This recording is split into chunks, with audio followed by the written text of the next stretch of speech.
역사상 오랫동안 인류 최대의 과제는 생존이었습니다.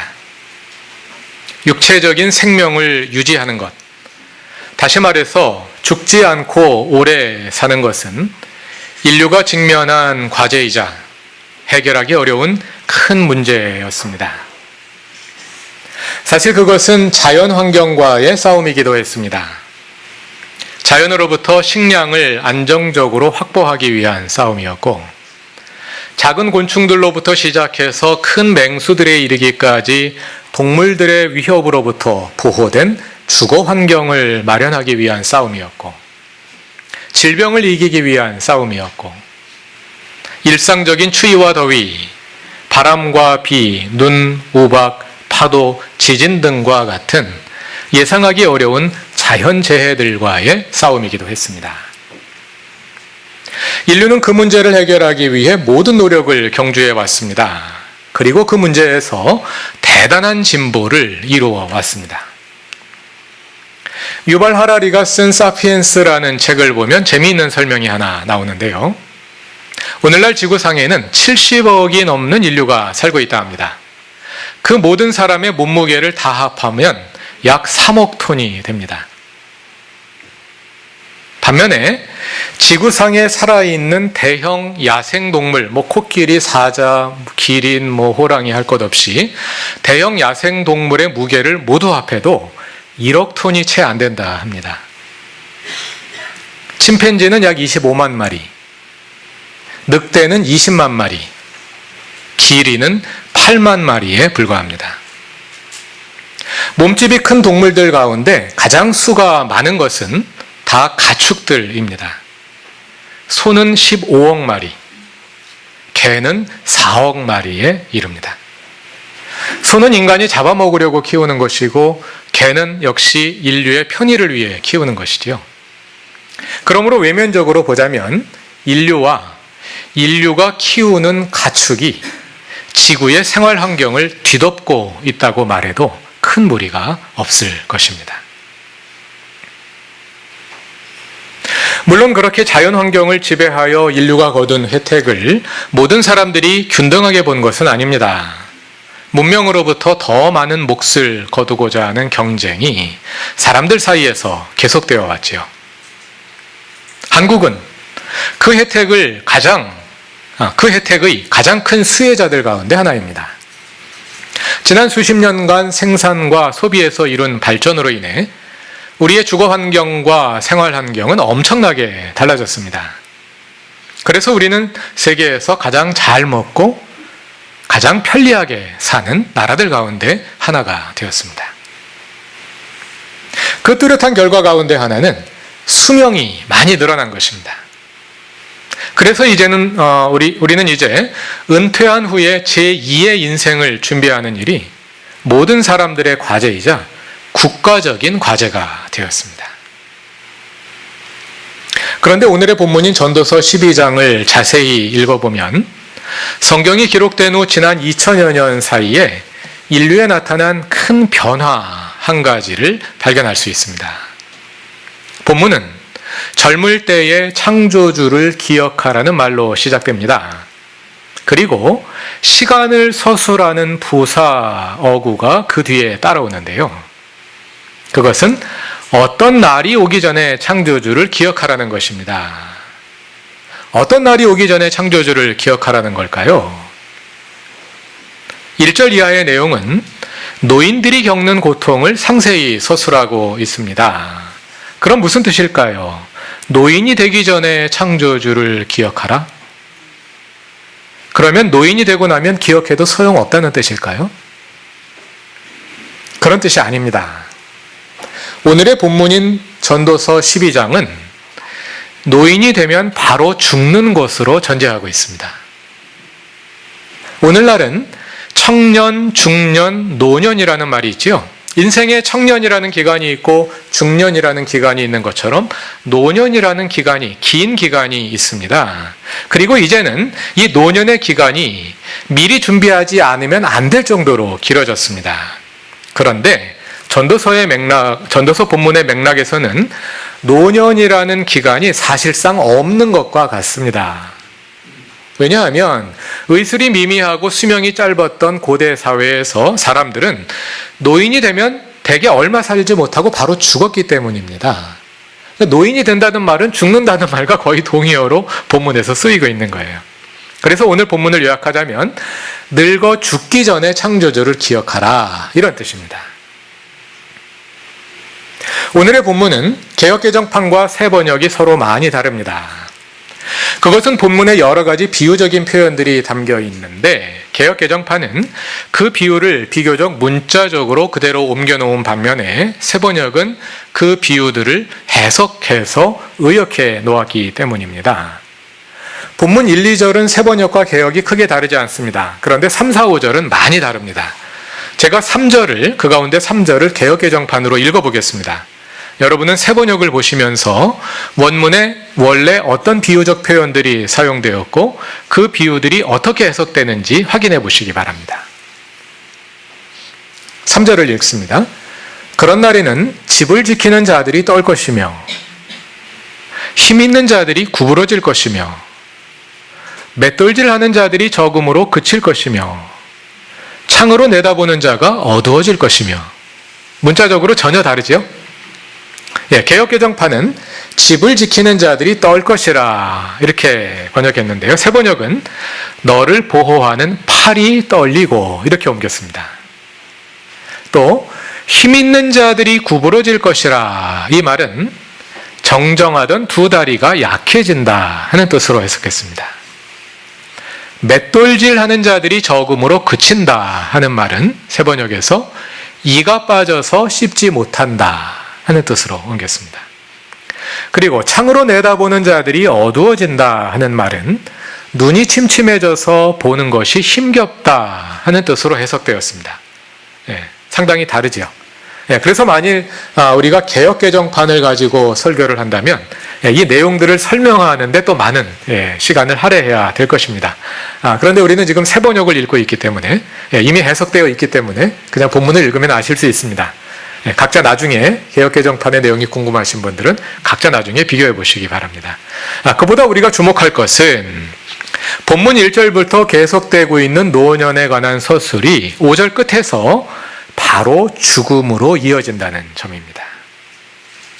새 번역 5절 후반부에 있는 셋째 문장을 제가 읽어보겠습니다. 사람이 영원히 쉴 곳으로 가는 날 길거리에는 조객들이 오간다. 본문은 사람이 늙어 몸이 쇠약해지고 죽음에 이르는 과정을 비유적으로 서술하고 있는 것입니다. 이러한 이해를 토대로 본문을 다시 읽어봅시다. 본문 1절은 젊을 때의 너의 창조주를 기억하라고 말합니다. 여기에서 젊을 때라는 말은 문자적으로는 청년의 기간을 가리킵니다. 그러나 앞에서 살펴본 대로 본문의 문맥에서 젊을 때라는 말은 늙어서 죽기 전에 라는 뜻입니다. 그러므로 본문은 청년들에게만 주시는 말씀이 아니라 아직 죽지 않았고 살 날이 남아있는 모든 사람들에게, 곧 청년과 중년과 노년 모두에게 주시는 말씀으로 읽을 수 있습니다. 여기에서 젊을 때에 이 말은 청년들에게만 해당되는 것이 아니라 중년의 기간을 지내고 있는 분들도 해당되는 것이고 노년의 기간을 지내고 있는 분들에게도 똑같이 해당되는 말입니다. 문명의 발전과 함께 인류가 생존의 문제에서 큰 진보를 이루었다고 말씀드렸는데요. 그러는 사이에 인생의 목표도 달라진 것 같습니다. 많은 사람들이 전에는 죽지 않고 살아남는 것으로 만족했습니다. 그러나 이제는 그냥 살아남는 것만으로는 만족하지 못합니다. 생존 플러스 알파가 있어야 합니다. 오늘날 한국인들이 추구하는 그 플러스 알파를 한 아파트의 브랜드 네임이 잘 보여주는 것 같습니다. 한자로 올레자, 아름다울 미자, 편한 안자인데요. 아름다움과 편안함이 온다, 이런 뜻이겠죠. 오늘날 많은 한국인이 추구하는 삶의 목표는 아름답게, 곧 보기 좋게 사는 것입니다. 여기에서 보기에 좋다는 말이 많은 사람들에게는 다른 이들의 시선을 암시합니다. 다른 사람들이 보기에 좋게 살고 싶다는 것이죠. 다른 사람들이 보기에 좋다는 것을 다른 말로 하면 사회적 존재감이 있다는 뜻입니다. 현대인들은 사회적 존재감에 매우 목말라 합니다. 좋은 학교에 들어가려 하고, 좋은 직장에 들어가려 하고, 좋은 차를 타려 하고, 좋은 집에 살려 하는 것이 알고 보면 대개 다른 사람들로부터 인정받아 사회적 존재감을 높이고자 하는 것입니다. 인정받기 위해서 사람들은 물질적이고 사회적인 성취를 이루려 합니다. 그러나 사람들이 그렇게 인정에 목말라 있고 물질적인 성취를 이루고자 하는 이유는 사실은 마음이 허전하기 때문일 것입니다. 삶의 물질적인 환경은 좋아졌지만 그것으로 마음이 채워지지는 않는 것이겠지요. 그래서 사람들의 관심이 이제는 마음에 쏠리기 시작했습니다. 그래서 아름다움과 함께 편안함을 추구하게 됩니다. 집이 크고 환경이 잘 정리되어 있고 먹을 것과 입을 것이 풍부해도 마음이 편하지 않으면 편안하지 않습니다. 그래서 현대인들은 플러스 알파로 아름다움과 함께 마음의 평안을 추구합니다. 현대인들의 이러한 생존 플러스 알파를 위해 새로운 산업들이 생겨나고 또 번성하고 있습니다. 여행이나 운동이나 레저와 같은 여가 생활이 삶의 큰 요소가 되었고요. 자기계발서가 잘 팔리고 신경정신과를 찾는 사람들이 많아지고 또 그에 관련된 강연이나 TV 프로에도 많은 사람들이 몰립니다. 행복의 추구가 하나의 산업이 되었습니다. 그 말은 돈이 많을수록 행복에 접근하기가 더 유리한 상황이 되었다는 뜻입니다. 물론 전에도 그랬습니다만. 그러나 이렇게 행복에 대한 접근이 돈에 의해 좌우될 때 그것은 모든 사람을 위한 행복이 될 수 없습니다. 돈이 많은 사람은 행복에 접근할 기회가 많아지지만 돈이 없는 사람은 행복해지기가 어려워집니다. 그러나 그러한 사실보다 더 해로운 것은 그러한 생각입니다. 나는 지금 돈이 없기 때문에 그리고 앞으로 돈을 많이 벌 가능성이 적기 때문에 행복해지기 어려울 것이라는 믿음입니다. 그러한 믿음이 우리를 파라오의 질서에 굴복하게 만듭니다. 파라오의 질서는 한편으로는 돈이 많은 사람들을 움직여서 행복의 추구가 돈에 의해 좌우되는 불평등한 사회 구조를 더 강화시키게 합니다. 그리고 다른 한편 파라오의 질서는 돈이 없는 사람들로 하여금 나는 돈이 없기 때문에 불행하다는 생각을 더 강화하도록 부추깁니다. 파라오의 질서는 이런 방식으로 돈이 행복을 가져다 준다는 믿음을 확산시키고 사람들로 하여금 돈에 목을 매게 만듭니다. 그 결과 돈이 많은 사람이나 돈이 없는 사람이나 모두 파라오의 질서의 노예가 됩니다. 행복의 추구가 산업이 되고 그 산업에 접근할 수 있는 자원이 제한되어 있는 현실에서 요즘 많은 사람들은 행복에 접근하는 새로운 방법들을 찾아내기 시작했습니다. 그 과정에서 나온 것이 욜로나 소확행 같은 신조어들입니다. 욜로는 영어 문장 You only live once의 두 문자인 YOLO를 소리나는 대로 읽은 것입니다. 인생은 한 번뿐이니 오늘을 즐기며 살자는 것이죠. 아껴 쓰고 돈을 모아 부자 되는 시대는 이미 지났기 때문에 그보다 지금 가진 것으로 오늘을 풍요롭게 사는데 주력한다는 것입니다. 그와 통하는 말이 소확행입니다. 소확행은 작지만 확실한 행복이라는 뜻입니다. 취업이나 결혼이나 주택 구입과 같은 크지만 성취 여부가 불확실한 행복을 찾기 위해 오늘을 희생시키기보다 일상에서 누리는 소소하지만 확실한 행복을 추구한다는 것입니다. 둘 다 그 자체로는 좋은 말입니다. 만일 욜로나 소확행이라는 말이 돈이 행복을 좌우하는 오늘의 문화 자체를 정신적으로 극복한 데서 나온 것이라면, 또는 그러한 태도를 가지고 추구되는 것이라면 그것은 매우 바람직한 삶의 태도로 할 수도 있을 것입니다. 그러나 사실은 불확실한 미래에 대한 두려움, 그리고 열심히 일해서 평생 돈 모아봤자 집 한 채 사기 어려운 현실에 대한 좌절이 이 말들 뒤에 숨어 있습니다.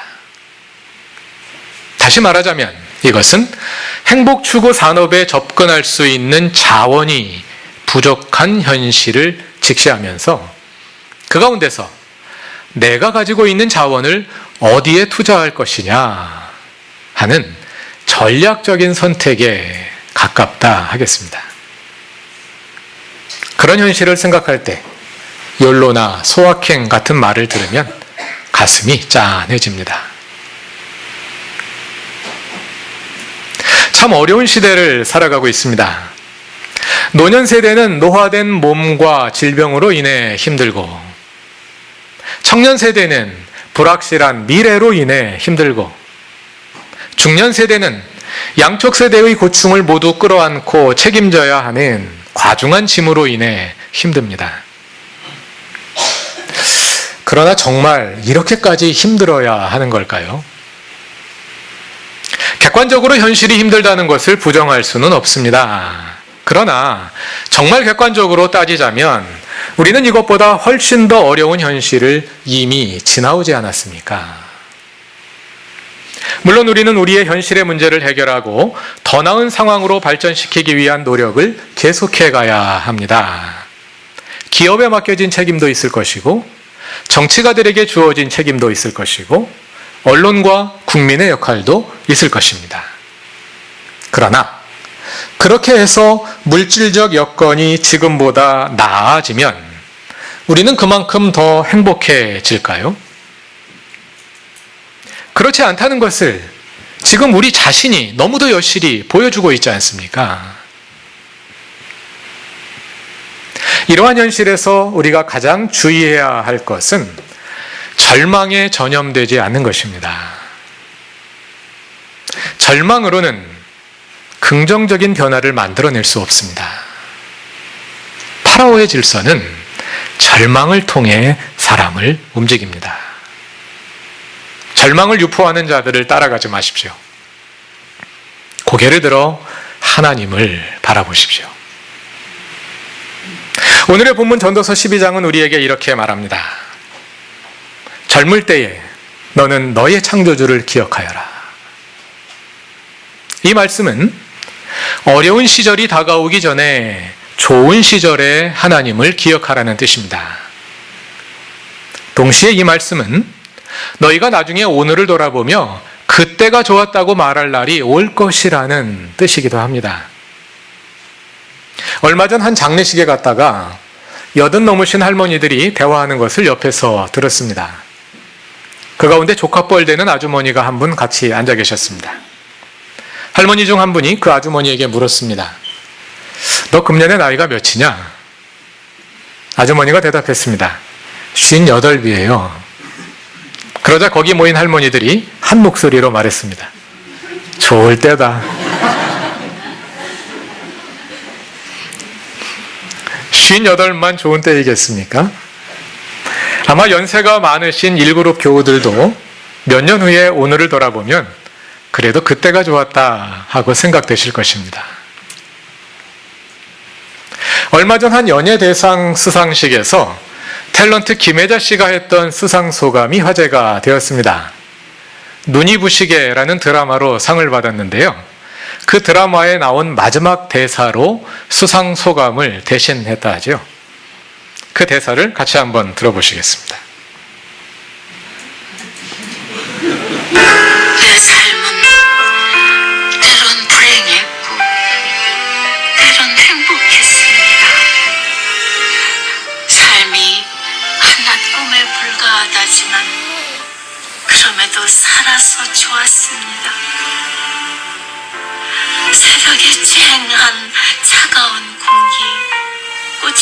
오전 부는 달큰한 바람, 해질 무렵 우러나는 노을의 냄새, 어느 하루 눈부시지 않은 날이 없었습니다. 지금 삶이 힘든 당신, 이 세상에 태어난 이상 당신은 이 모든 걸 매일 누릴 자격이 있습니다. 대단하지 않은 하루가 지나고 또 별거 아닌 하루가 온다 해도 인생은 살 가치가 있습니다. 후회만 가득한 과거와 불안하기만 한 미래 때문에 지금을 망치지 마세요. 오늘을 살아가세요. 눈이 부시게 당신은 그럴 자격이 있습니다. 누군가의 엄마였고 누이였고 딸이었고 그리고 나였을 그대들에게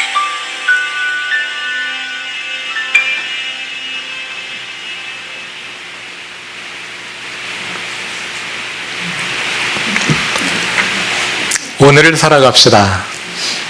눈이 부시게. 당신은 그럴 자격이 있습니다. 왜냐하면 오늘은 창조주 하나님께서 나를 위해 지으신 시간이기 때문입니다.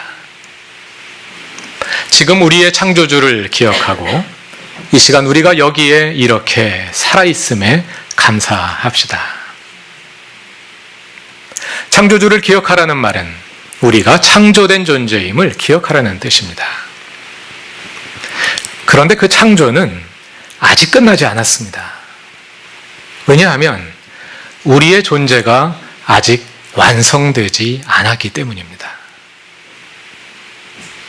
하나님은 여전히 우리를 창조하고 계십니다. 지금 우리 코에 호흡이 있고 우리의 가슴에서 맥박이 뛰고 있다는 것은 하나님의 창조가 오늘도 계속되고 있음을 의미합니다. 우리는 살아있음으로 그리고 우리에게 주어진 삶을 살아감으로 하나님의 계속된 창조에 참여하고 있습니다.